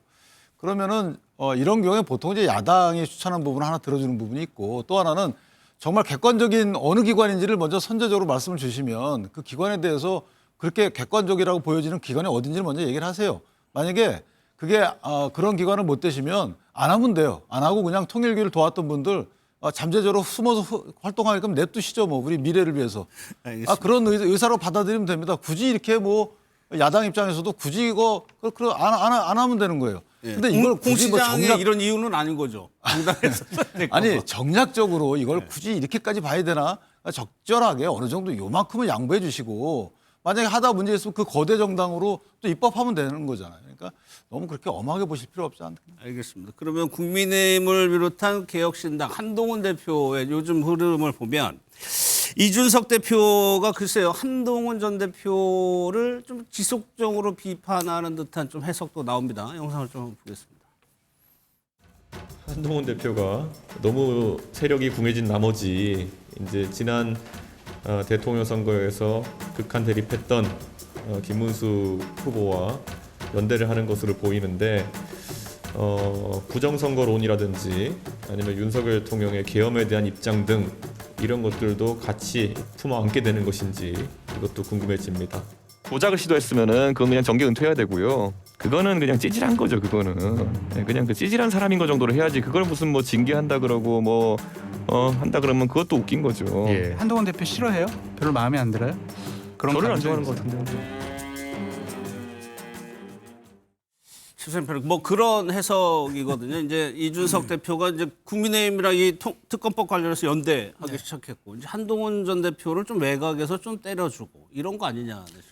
제가 보기에 이제 그 이준석 대표는 지금 여러 가지 지금 다목적 카드를 쥐고 있는 거예요. 그러니까 연대는 장동혁 대표 하면서 존재감을 과시하는 공간을 넓힐 수 있고 그다음에 한동훈 대표를 저격함으로써 보수 진영에서 본인의 또 전체적인 입지를 또 확보할 수가 있는 거고. 그러니까 사실 이런 걸 두고 꽃노래패라 그러죠. 한동훈 대표를 저격하면서 또 장동혁 대표와는 이제는 또 결이 예전에는 뭐 사과가 없으면 내가 안 만난다 뭐 연대 없다 얘기하다가 요즘에는 뭐 그런 얘기 전혀 없지만 이게 지금 뭐 만일 두 분이 이제 단식까지 한다라고 하면 이게 그냥 단순히 특검법에만 퍼포먼스일까요? 아니죠. 지방선거까지 보는 그건 다 우리가 더 예측하고 또 관측할 수 있는 그런 사안들 아니겠습니까? 그런 측면에서 지금 이준석 대표 입장에서는 꽃놀이패를 쥐었다. 그러니까 이른바 연대 카드는 장동혁, 그다음에 저격의 카드는 한동훈을 주면서 그러니까 전체 보수적 파이에서 자신의 존재감과 공간과 역할을 쥐락펴락할 수 있는 그런 지금 사안이 된 거죠. 그런 측면에서 시간도 왔고 내년 1월 1일은 이제 각종 여론조사에서 이제 지선에 대한 것들이 나올 텐데 그런 데 대한 어떤 존재감을 입증할 수 있는 아주 뭐랄까 국면을 맞이했다. 그런 측면에서 지금 제대로 활용하고 있다는 생각이 듭니다. 그러니까 윤기찬 부장 이게 개혁신당과 선거연대까지도 당연히 뭐 하든 안 하든 염두에 둬야 될 거 아니에요. 국민의힘 입장에서. 그렇죠. 저희가 뭐 명시적으로 당대당 선거연합 이렇게는 하지 않아도 지역별로 묵시적으로라도 선거연대를 안 할 수는 없는 거죠. 왜냐하면 미미한 지지율 차이로 낙선되는 해당 지역에서는 경제정당 하나를 사실 같이 하는 것도 굉장히 도움되는 거라서 그거는 뭐 개혁신당뿐만 아니고 민주당도 마찬가지입니다. 지난 총선 이럴 때 보면 진보당하고도 사실상 선거연합을 했잖아요. 그러니까 다 정당끼리는 그렇게 하는 거죠. 더군다나 더 나아가서 이제 차기 대권 주자로서의 입지 선점 싸움도 있는 거죠. 사실은 그 부분은 이제 보수의 뭐 적통이라고는 뭐 해도 보수 내에서 가장 부동의 차기 대권 주자로 우뚝 서기 위해서 지금 서로 칼싸움을 하고 있는 거라서 저 부분은 나쁘게 보이진 않아요. 다만 싸움하는 측면의 그 내용들을 보면 앞으로 보수 정당에 나아갈 길 관련된 싸움 이런 것들 위주로 그러니까 소위 아젠다죠. 아젠다 싸움을 하는 것이 좋은 것이지 예컨대 당내에서 또는 뭐 진영 내에서 너무 칼을 깊숙이 찌르는 것은 저는 그것은 다소 진영의 어떤 세력을 위축시키는 결과를 초래할 수도 있다. 그런 부분만 좀 조심해주면 저런 싸움은 있을수록 또 국민께 회자되는 보수 주자가 많을수록 저는 보수 장기에 도움이 되겠다라는 생각입니다. 한동훈 전 대표 얘기가 나와서 그런데 특검 요거 통일교 특검을 본인은 특검 없더냐고 물어보네요. 뭐 이제 국회의원도 아니고 당내 당직도 없다 보니까 통일교 특검이라도 한번 이야기해서 부각되고 싶은 마음에 그러는 것 같습니다. 저는 한동훈 대표나 이준석 대표의 처지가 별반 다르지 않다고 생각합니다. 그리고 정치라는 게 어떻게 보면 노선투쟁이고 같은 이념, 같은 포지션을 가진 사람부터 힘을 합쳐가지고 뭔가 세력을 만들어야 되는데 지금 한동훈 대표도 그렇고 이준석 대표도 그렇고 정반대 행보를 보이고 있어. 이준석 대표 같은 경우는 사실은 윤 어게인은 굉장히 반발하고 반대하고 계엄에 반대하고 탄핵에 찬성하는 입장 아니었습니까? 그런데 장동혁 대표가 손을 잡겠다? 이 얘기는 결국 뭐냐면은 그 안에서 한동훈이 지금 치고 올라오는 그 중도 보수의 세력을 나눠 먹지 않겠다. 힘을 합치지 않겠다. 나는 이기기 위해서 윤 어게인 세력이라도 손을 잡아야겠다 이 얘기인데 사실은 지난 2021년, 2022년에 똑같이 국민의힘이 그랬죠. 우리가 이기기만 하면 돼. 검사 세력이든 어떤 세력이든 힘 모아가지고 대선에서 이기기만 하면 국민의힘이 다시 바로 설 수 있고 집권 여당으로서 다시 거듭날 수 있다고 주장하고 그렇게 실제로 실행했습니다. 결론이 결국은 내란을 일으켜서 탄핵됐습니다. 예. 결국은 꼼수와 화려한 언변, 기교로 정치를 하는 게 아니라 철저한 노선 투쟁과 진심으로 정치를 해야 되는데 지금 정치한 지 10년 지났는데 계속 기교만 부리고 있다. 아니, 저도 이렇게 가끔 보다 보면은 저 사람이 언제 또 무슨 말을 할지, 오늘은 또 새로운 말을 할지, 또 과거 대선 때처럼 가학적 성비하 발언을 또 할지 조마조마합니다. 예. 한동훈 전 대표가 장동혁 대표에게 이제 24시간 필리버스터를 했죠. 고생했다라는 메시지를 보냈다는데 이게 단순히 인사치레일 수도 있는데 좀 의미가 있는 것 같기도 합니다. 한지아 의원의 해석 한번 들어보겠습니다. 혼신의 힘을 쏟아냈습니다. 노고가 많으셨습니다. 요거 어떤 의미의 메시지라고 보세요, 의원님? 동지가 되자. 동지가 될 수 있게 용기를 내자라는 의미가 아닐까라는 제 생각을 말씀드립니다. 우리가 합당은 못하더라도 같은 당이니까 우리가 합심을 해야 되지 않겠습니까? 휴전. 요런 저 메시지가 담긴 거다. 싸운 적이 없어서요. 싸운 적이 없습니다. 예. 아이고. 그렇기 때문에 손을 내밀고 안 내밀고 할 것도 없이 같은 동지로서 앞으로 나가자. 한지아 의원이니까 좀 속내를 잘 알 수 있겠죠. 그 의미를 동지가 되자라고 해석을 했거든요. 뭐 사실 최근에 기류를 놓고 보면 미묘하죠. 요즘 뭐 흔히 이제 그 표현을 이제 뭐 연애로 비하면 그린라이트가 반짝반짝하는 지금 그런 상황인 거죠. 근데 시기적으로도 그렇게 된 건 맞아요. 그리고 지금 뭐 밖에서는 사실 어찌 보면은 약간 두 사람의 갈등을 부추기는 측면이 있었어요. 오히려 두 사람은 침묵해도 자꾸 뭐 이른바 장한 갈등 이렇게 자꾸 일부러 좀 부추긴 측면이 있었는데 제가 보기에 사실 어찌 보면은 김종혁 전 최고위원에 대한 이른바 권고, 그 당무감사의 권고, 그 2년 당원 중재 권고가 저는 하이라이트였다고 봐요. 그래서 그 이후로 서로가 출구 전략을 짜는 거죠. 왜냐하면 그 이후에 당원 게시판 논란이든 뭐든 하려면은 윤리위원회 구성이 돼야 되는데 윤리 구성이 이게 잠잠해요. 맞아요. 이 얘기 잠잠하다는 얘기는 뭐냐면 더 이상 진화할 일이 없을 수도 있다는 거예요. 그러면 당원 게시판에 대한 문제, 그다음에 그 당무감사에 있는 권고 사항이기 때문에 저는 그거는 뭐 아무런 법적 효력을 갖지 못하는 거예요. 일반 징계 처분적 효과가 아닌 거죠. 그런 측면에서 이 시기가 미묘하게 그게 이제 1, 2주 이어지면서 한동훈 전 대표가 지난번 그 출판기념회 북코선트에서 잘못을 인정할 수 있는 용기, 그게 또 화해로 나갈 수 있다고도 슬쩍 한번 던지고, 그다음에 장동혁 대표는 최근에 전략적 침묵을 하고 있어요. 오히려 여당 공세에만 지금 집중하고 있다는 거는 지금 어찌됐건 한지아 의원의 말대로 원래 갈등은 없었어요. 다만 갈등을 자꾸 표면화시켰을 뿐이지 두 사람이 명시적으로 누구를 저격하거나 한 적은 없었어요. 개인적인 갈등은 없었다. 그렇죠. 그러니까 그런 건 있었지만 서로 정치적 공간 확보 때문에 약간의 어떤 좀 뭐랄까 그 투쟁 같은 건 있었을지 몰라도 개인적으로 서로가 다투는 적은 없었거든요. 그런 측면에서 저는 제가 보기에 이제 통합의 시간이 왔다. 이제 어찌 보면 연대 시간도 오는데 다만 이 모습이 조금 더 그 아름답게, 그다음에 좀 더 그 모든 사람들이 바라보기에 좀 순리적으로 이런 것들이 좀 마지막 퍼포먼스가 좀 필요한 시기라고 봅니다. 김조 대표 왜 무슨 아니 저는 한동훈 대표가 이번 주에 정말 큰 실수를 했다고 생각합니다. 장동혁 대표가 뭐 명분이 있든 없든 여야 가릴 거 없이 이번 필리버스터에 대해서 많은 정당인들이 평가를 하고 있어요. 그 24시간 정말 그렇게 필리버스터를 한다는 것 자체가 자신의 어떤 권력 의지와 인간적 그 체력 한계를 뛰어넘은 거 아닙니까? 평가해줘요. 그런데 그 전날에 한동훈 대표 뭐 했습니까? 지지자들하고 파티했어요. 2만 명 모였다고 홍보하기 바빴습니다. 그리고 그 다음날 한동훈 대표 뭐 했습니까? 김근식 뭐 이런 측근들하고 또 술 먹는 파티를 노량진에서 하면서 그것을 또 언론에 공개했습니다. 이것은 정당인으로서 정말 용납할 수 없는 이 부분과 관련해서 비난이 너무 많다 보니까 지금 이러한 유화적인 제스처를 취하는 게 아닌가 그런 생각이 듭니다. 알겠습니다. 저 윤기찬 부장님 궁금한 게 한지아 의원의 저 해석대로 지금 당에서는 저 한동훈 전 대표의 메시지를 해석하는지 하고 여기서 요 정도에서 끝날 수 있는 문제인지 하고요. 근데 계기가 필리버스터를 통해서 장동혁 대표가 리더십이 조금 공고히 됐다. 요 정도는 아마 인식이 다 합치가 되는 것 같아요. 그 말은 거꾸로 얘기하면 그래서 이건 세력 대 세력의 헤게모니 싸움 시각에서 본다면 그러면 상대방을 쓰러뜨리기 어렵다고 인식을 한 게 아닌가라고 생각할 수도 있는 거죠. 장동혁 대표 호가 뭐 일각의 또 그 얘기에 따르면 뭐 1월, 2월에 좌초될 것이다 뭐 이렇게 비대로 갈 것이다라고 했던 부분도 많잖아요.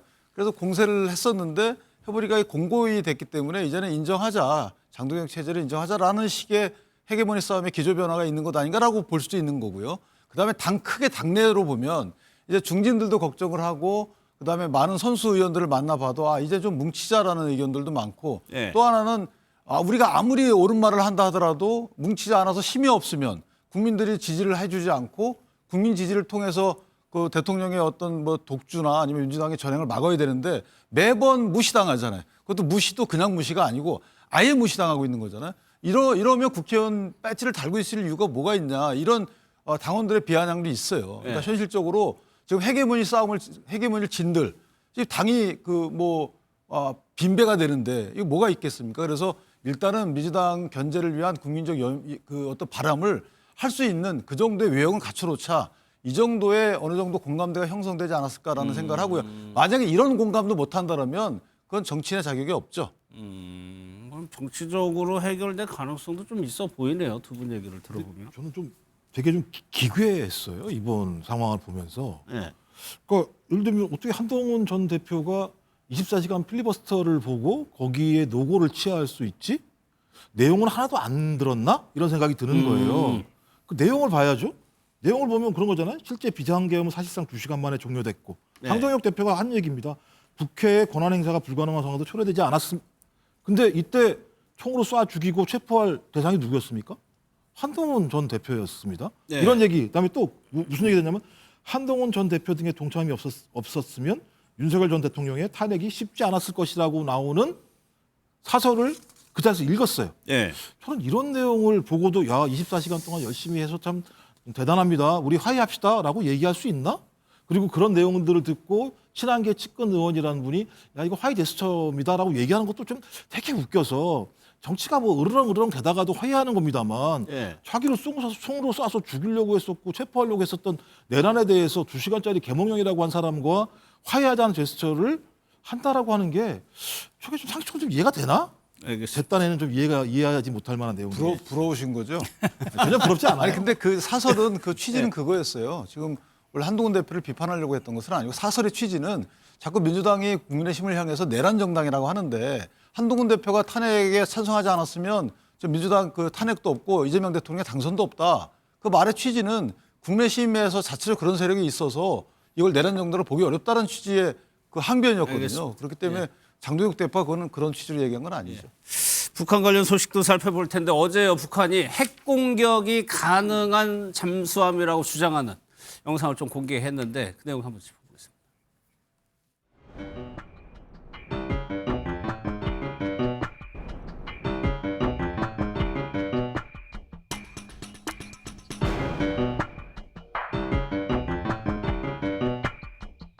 최근 서울의 청탁으로 워싱턴과 합의된 한국의 핵잠수함 개발 계획은 조선반도 지역의 불안정을 더욱 야기시키게 될 것이며 우리를 언급했는데 우리는 그 추진 동력을 원자력으로 쓰는 잠수함을 얘기하는 거고 지금 북한이 지금 주장하는 저 잠수함은 저 잠수함 안에서 핵무기도 발사할 수 있다라고 얘기하는 잠수함을 공개를 한 거예요. 김종욱 의원님, 북한의 기술 수준이 잠수함에서 SLBM을 발사할 수 있을 정도의 수준까지 왔다고 보입니다. 아직까지는 그 수준에 오지 못했다라고 판단하는 생각들이 많이 있는 것 같고요.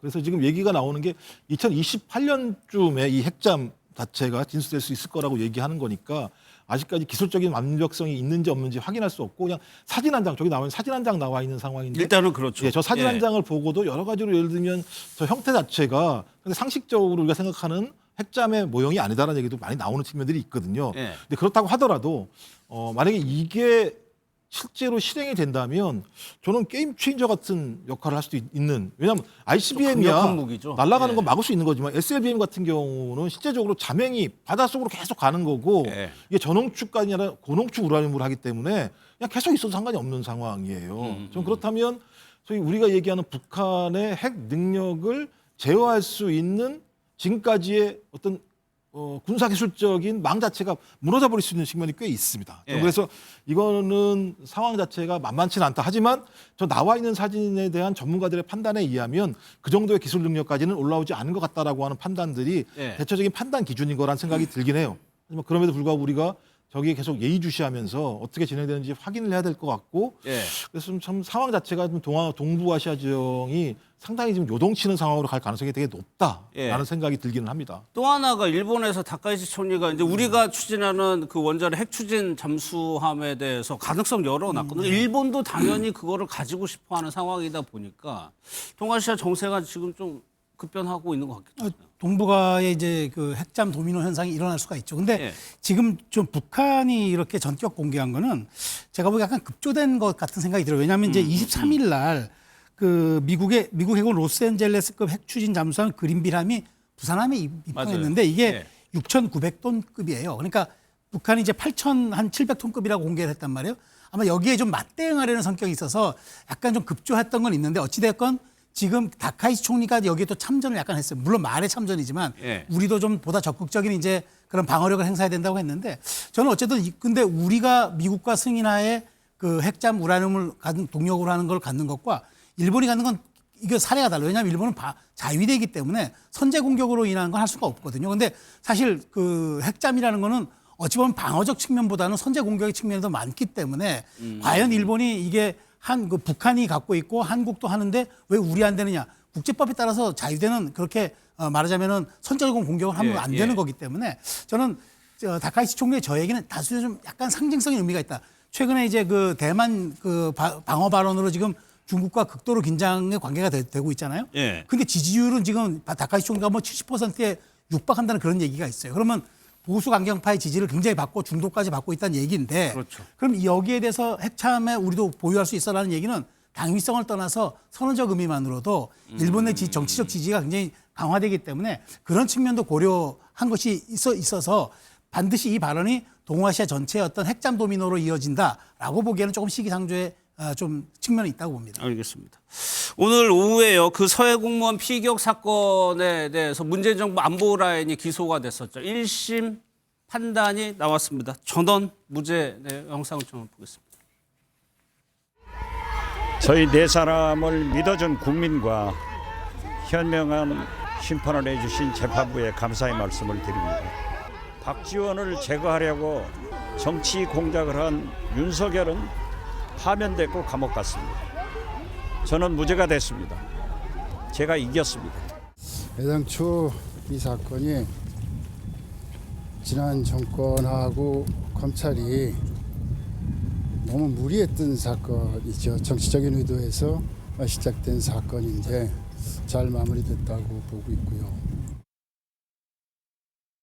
문재인 정부 3명의 안보를 서훈 전 실장, 박지원 전 원장, 서욱천 장관 모두 무죄가 선고됐습니다. 저 사건이 이제 정권이 바뀌고 윤석열 대통령 집권하면서 시작된 수사였거든요. 그래서 민주당에서 법 왜곡죄를 도입해야 된다고 강력하게 주장하는 겁니다. 네. 정말 윤석열 정권에서 몰아치듯이 죄가 있는 양 국가 반역 행위를 저지른 양 몰아쳐서 기소했더니 정작 1심에서 전원 무죄 받았습니다. 저는 앞으로도 저 결과가 바뀌지 않을 거라고 생각하고요. 예. 첫 번째로는 저런 무리한 수사를 기약한 정권도 문제가 있지만 이 정말 죄가 안 되는 것을 무리하게 기소해서 정치적인 액션을 한 정치 검찰도 반드시 처벌해야 된다. 이런 생각이 듭니다. 이제 검찰이 또 수사기관이 정치에 개입해서 사건을 조작하고 진술을 조작하고 예. 무죄가 나오더라도 한 번 고생해봐. 이런 정말 몰상식한 그런 악행은 막아야 된다고 생각합니다. 그게 법 왜곡죄요? 그럼요. 여기에 대해서 뭐 검찰이 당시에 꽤 시끄러웠죠. 감사원이 감사하고 이거를 검찰이 결국에 아주 기소를 한 사건이었거든요. 근데 뭐 1심의 결과잖아요. 그래서 아직 3심까지 남아 있기 때문에 뭐 이걸 가지고 완전 무죄로 보기는 어렵고 더더군다나 이 사건의 핵심은 그거잖아요. 국가가 우리 국민을 어디까지 보호하는 적극적 조치를 해야 되느냐. 이게 사실 어찌 보면은 타임라인도 그 대응에 대한 타임라인이지만 국가가 우리 국민을 어디까지 어느 한계까지 보호하고 선제적으로 우리가 조치를 해야 되느냐. 이 사실 물음을 남긴 질문이거든요. 그러니까 이게 저는 단순히 사법적인 것뿐만 아니라 정치적으로도 굉장히 무거운 질문을 던진 거예요. 그렇기 때문에 저는 이 사안이 지금 1심에서 무죄가 났다고 뭐 민주당은 이게 뭐 법의 정의의 뭐 승리 이렇게 볼 게 아니라 정말 국가가 우리 국민을 위한 보호를 어디까지 해야 되고 선제적으로 어느 조치까지 해야 하는지는 아직도 무거운 질문이 남아있기 때문에 이걸 가지고 너무 환호자약할 일은 아니다. 다만 또 3심까지가 있어서 우리는 이것도 지켜보면서 여기에 대한 판결문을 한번 볼 필요가 있다고 봅니다. 짧게요. 재판부가 증거가 부족하다고 얘기했거든요. 그 재판부가 직위원 재판부예요. 민주당에서는 이 판결에 대해서 저렇게 환호하면 직위원 재판부에 대한 기존의 평을 좀 거둬들일 필요가 있고 또 하나는 지금 방금 말씀하신 대로 저는 박지원 그 의원이나 이런 분들이 저렇게 말씀하실 건 아닌 것 같아요. 사법부 다행이다라고 얘기하면서도 일단 이대준 씨 돌아가신 분에 대해서는 좀 명복을 빌거나 유감 표명해야 되는 게 아닌가 싶어요. 설령 법에서는 무죄를 받았지만 실제 그 당시에 부적절한 행동 등 대응 등이 있었잖아요. 거기에 대해서는 당연히 정부 당국자로서 심심한 유감을 표한다 정도는 했어야 된다라고 봅니다. 알겠습니다.